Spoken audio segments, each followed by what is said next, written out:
Hello everyone, TLSG here, back again with another daily Marvel Snap video. So I have been trying to get one of the two newly released cards since they were released on Tuesday, and they have been avoiding both of the shops on both of my accounts.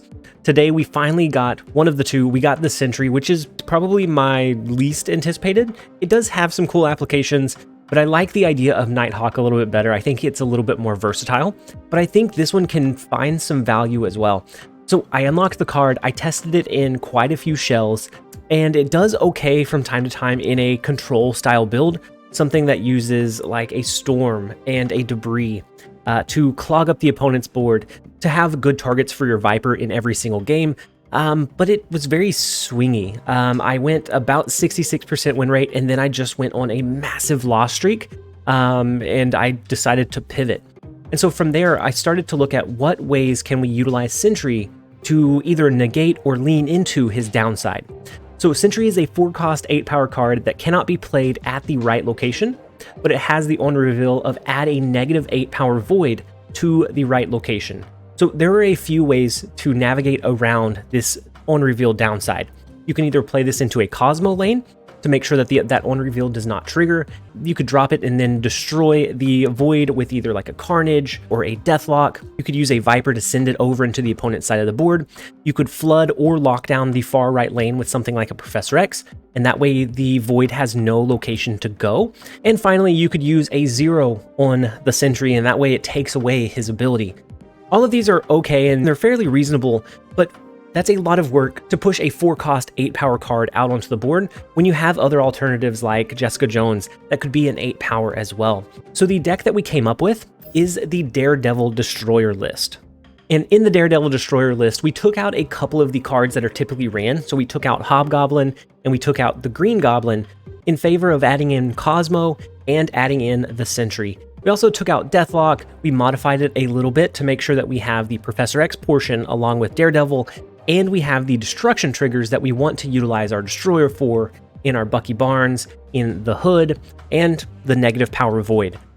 And so in this list, as it currently sits, we have several ways to utilize Sentry well. On the very last turn, if we have a lane locked down that's not the far right location, and we've already locked it down with a Professor X, on the last turn we can play a Sentry into the remaining lane that's not the right one, and then we can use a Viper in the far right lane, and that is going to be a 19-power play split across 2 lanes, because you're going to be generating that negative 8 Void and then sending it to the opponent on that same turn. Now, sometimes you're just going to be able to utilize your Sentry to allow you to more easily lock down that lane with a Professor X. If you drop your Sentry and later on you end up dropping a Destroyer, that will take away that negative 8-power resource on the board and allow you to just clear the negative downside generated from the Sentry. We also have a Cosmo in this list, so on some games we're just going to drop our Sentry behind the Cosmo and then his on reveal just won't trigger. And so in my testing, this is done very, very well. I've gained quite a few cubes in about 25 games, and so it's past the preliminary test. Let's go ahead and jump over into a couple of games, and I'll show you how to navigate it. Alright, next up we have Sam Jaya. First location is Titan, so we'll be able to do our Destroyer and something else on the last turn if we want to, so maybe a Destroyer and a Demon token. We do have the Hood, we have Viper, and we have our Professor X. So we're going to be able to lock down a lane early, and then we're just looking for our win condition in the other lanes. I'm going to go ahead and do our Viper in the Titan location. We're going to send them the negative Hood.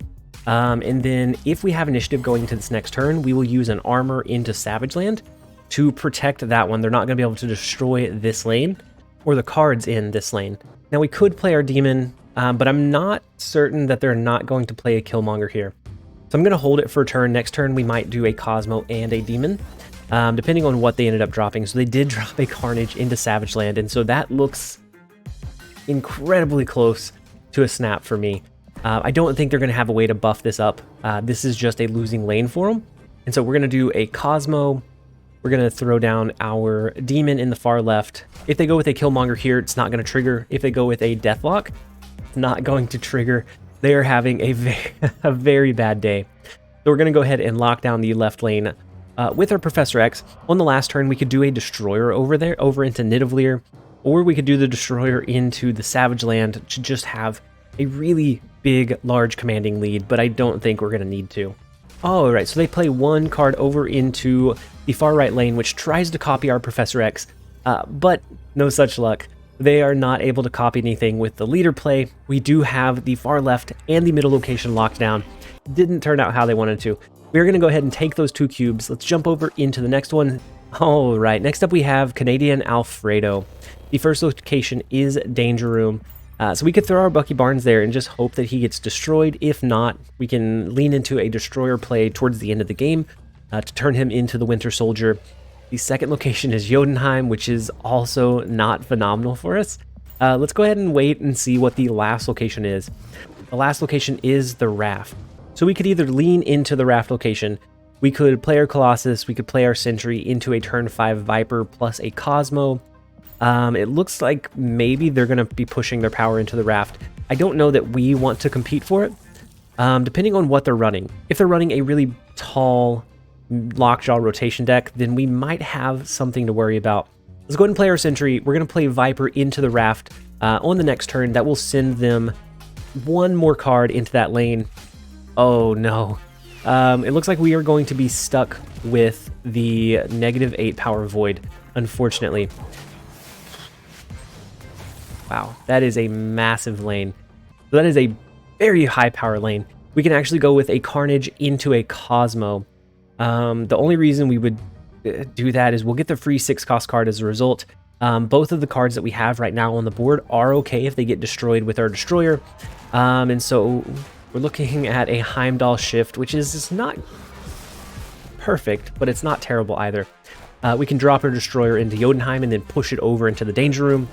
That would leave us with only 8 power here, though, is the potential problem. We can't. There's no way we can beat 43 power, though. So a leader play on their end would actually copy our Destroyer, which would not work out too well for them.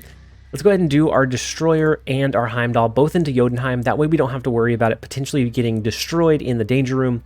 That is going to destroy the Raft location. We should be relatively safe against a leader play. It just depends on what their last turn here is. Now, they have a really stacked Raft location. If they play their free 6 cost card and a leader, then it's not going to give them... Hopefully, it ends up getting destroyed. They did snap, but we're going to wait and we're going to let it play out here. So they do their Dracula and a leader, which is going to come down and destroy their entire board. The one time that that the leader play is not the ideal play line. And so we have our leader coming down. We have our Heimdall that is going to come down, but we will have more power in both Jotunheim and Danger Room than they do because we had the resources that were already stuck in that location. And they got a little bit greedy with the leader play. There are ways to play around the leader, but a lot of decks just can't stand up to it. Luckily for us, Destroyer is one of those decks that can be utilized against the leader play and can wipe out 40 power in the Raft, allowing us to find the 2-lane win condition. Alright, so next up we have Savage Yeti. The first location is the Bifrost, so our cards are going to shift after turn 4. We need to kind of keep that in mind if we're going to try to do Sentry and Viper. But so far we haven't really had much luck with getting both into our hand in a situation where we can play them together. And so we are going to just start kind of stacking some cards into the far right. Now we do draw into the Sentry, so you can actually utilize this. I'm going to go ahead and snap. Hopefully they stay. We're going to play our Hood and our Carnage into the Bifrost. That will destroy that location. We can then, on 4, follow up with a Sentry into the Bifrost. That will put our -8 power Void into the Grand Central. On turn 5, we can send it their way with Viper, and we can protect the lane with Armor. That way they are stuck with that -8 power Void on their side of the board, and we have a pretty good power push in Atlantis as a result. And so they do an Electro, so it could be a Galactus deck. Now that we look at it, it could be a Galactus, which is kind of scary. Depending on what and where they play this turn, might determine if we need to kind of maybe hold our Viper to send them some junk somewhere else, or if we continue business as usual. So if this is a Spider-Man in the Bifrost, ooh, no, it's an Arrow, which is okay. We're okay with the Arrow play. That means that they're not going to be able to yank our Viper across the board. We could do a Professor X lockdown in Atlantis, and then no matter what gets pulled here, it's okay. We could then just shoot for a big power push in the Bifrost. But I think we stick with our original play line of the Void, of the Viper into the Void, into an Armor and Demon. Now, if they do have Galactus that they play into the Bifrost, at that point we just fold. Otherwise, we should... Oh, no way. They use a Magneto, which is not a situation that I thought of, is the Magneto pulling the Void around the board. Now, had we dropped our... had we dropped our Professor X here, we would have had the lead in this lane. Then we could have just kind of avoided the Void. Now, we do have a small chance here. They did use an Arrow and a Magneto. Now, if they end up going with a leader here, maybe they go with an Odin, that would push 10 power, an extra 5 power here. We have a really good lead in Grand Central. And so I think by using Destroyer and just blowing up our Atlantis lane, hopefully we can utilize that and leverage that to find the win condition with just the Destroyer in the left. Depending on what they play here, they play a leader, which is the bane of leader existences. It is just too it is just too enticing to drop the leader whenever you have it. And against a Destroyer deck is very, very risky. And so we do force the tie in the Bifrost because of the leader play that they dropped. And because we had the armor lane where we had protected our cards in Grand Central, we are able to find the win there as well. Let's go ahead and jump over into the next one. All right, next up we have Rain Mop. And the first location is a Teal'c, so after turn 3, we're going to shuffle our cards back into our deck. We did have Sentry to drop on curve, but we're going to shuffle it back into our deck, unfortunately. So we're going to drop our Hood first off. Luke's Bar would have been great to be able to do the Hood continuously over into that location, but unfortunately we're going to have to settle for, since we already dropped the Hood, we're going to have to settle for sending that negative Hood over onto their side of the board with our Viper, and then from there we can see what our best play line is going to be. So they do play a Domino. A lot of times, oh my goodness, what is this? So the World Ship comes down and destroys both of the other two locations. We do have our Demon. Ooh. We do have our Demon token. We also have Professor X to drop on turn 5 if we're going to be able to. So we're just going to play Daredevil for now. We're not going to throw the Demon out onto the board just yet, at least until we know if they're going to drop a Killmonger or not. The Demon should hopefully give us enough of a tempo push to find the win with our Professor X lockdown. We're not going to be able to play Sentry here, unfortunately.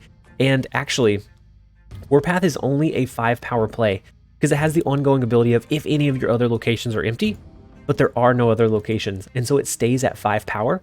So it's actually going to be more beneficial for us to do something like a Bucky Barnes and a Demon if we're planning on doing Professor X on turn 5.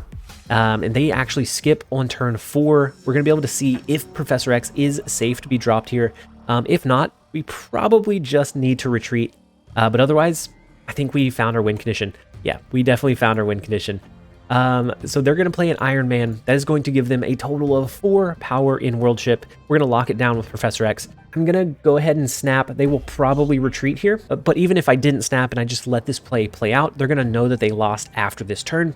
And so then we would still only get 1 cube. So there's no risk in scaring them off in this scenario. So let's go ahead and do the Professor X. It does look like they're going to stay for this turn, which is absolutely fine with me.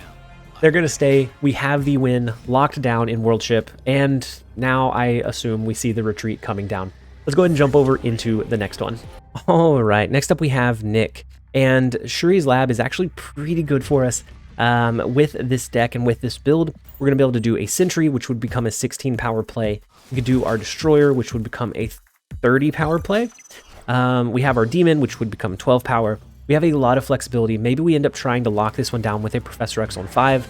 Unfortunately, Iceman does hit our Sentry here, and so we're not going to be able to utilize that this game. Sentry is not necessarily our primary win condition. He is here as a supporting role. The main play line is the Professor X and the Destroyer, but if we don't draw into Professor X, if we don't draw into Destroyer, then Sentry can serve as a kind of a consistency driver with the list. And so we do get an Agent 13 from the Daily Bugle. We're going to go ahead and throw Bucky Barnes into the Daily Bugle location. If we draw into something that ends up destroying it, if we play our Destroyer by the end of the game, then we'll be able to get rid of this lane and we'll be able to turn him into the Winter Soldier. I'm going to go ahead and do our Daredevil and our Demon to try to push for the Asgard location. If we get a Warpath here, then we should be able to win Asgard at the end of turn 4, allowing us to draw into our extra cards. But we don't. Let's go ahead and play our Colossus, and I'm going to throw Agent 13 into Shuri's lab just to do it. Maybe we can squeak away the win in Asgard. Hopefully they decide to play away from the location, and then we could drop in our Professor X into Asgard as a result. Oh no. So they do use Star-Lord, which does get the bonus. We win Asgard by 1. I am going to hope that is what our play is coming down to. Never mind, it doesn't have to come down to hope. I was going to believe in the heart of the cards that Nick was not going to cap out the Asgard location. But since we do have the read from Daredevil here, we are going to be able to more accurately determine where we can drop our Professor X. And then we should have the win there. If they drop a leader play, then our destroyer will come down and destroy. So with the arrow here, that's actually a really good play line.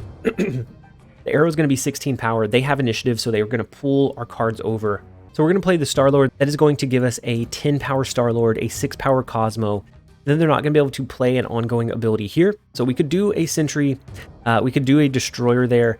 We might even angle to do a Destroyer, maybe in Daily Bugle, if we think they're going to lean into the leader playline, because that would end up wiping their board. We would keep our Colossus and the Winter Soldier and find our win condition that way instead. And so right now we're losing in Shuri's lab. We're winning in Asgard.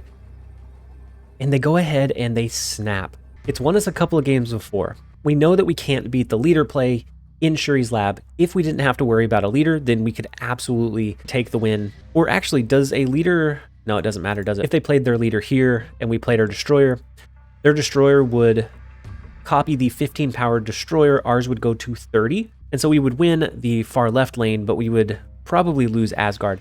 And so it really depends on where they're going to play here and what they're going to play. But I'm going to risk the destroyer in the middle location. That's what we're going to risk. We think they're going to play a leader, which does cause... It's the bane of the leader existence. It is the destroyer leader, it is the destroyer leader just impulse that they cannot control. We sneak away 8 cubes that we probably shouldn't have had, because we got the read on the leader play. We played into the Daily Bugle with our destroyer, knowing it would wipe most of our board, but it would wipe more of theirs if they copied it. So this started out as a Sentry showcase, and I think we got to use Sentry a couple of times, but not as a way to find our win condition. And so we will play around with this list a little bit more, but for me this feels like the most natural shell for Sentry, because sometimes Sentry will be able to win you the game, but in the majority of games, or the majority of cases, he's not going to be your main win condition. And so you need a list that is going to support multiple playlines, and multiple powerful playlines at that, and this one seems to do that very, very well. But with that win, we are going to go ahead and end the video here. I hope that you guys enjoyed it. If you did, make sure to leave it a like and a comment down below. And as always, this has been TLSG. Later, guys.